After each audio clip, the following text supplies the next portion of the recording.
Marxist ideology drive a Minnesota man to shoot two Democratic state lawmakers and their spouses? That's what Utah's Republican Senator Mike Lee said in several X posts. But the available evidence doesn't support this idea.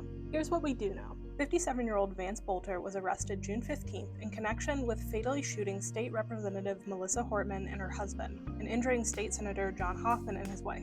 Boelter faces state and federal charges, including second-degree murder, second-degree attempted murder, and stalking. Law enforcement said Boelter had homemade No Kings flyers in his car, and Boelter was reappointed to a state government board by Democratic Governor Tim Walz in 2019.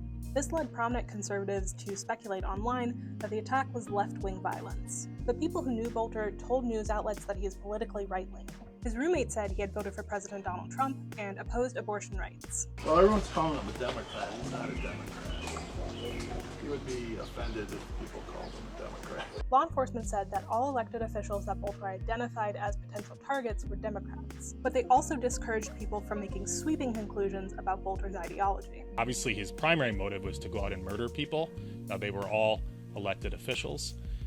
They were all Democrats. Beyond that, I think it's just way too speculative for anyone that's reviewed these materials to know and to say what was motivating him in terms of ideology. In breaking news situations, it takes time for officials to provide vetted information. Instead of waiting for the facts, Senator Lee promoted an unproven and inflammatory conspiracy theory. We rate his statements pants on fire. See something about the Minnesota attack you think we should fact check? Tag us in the comments.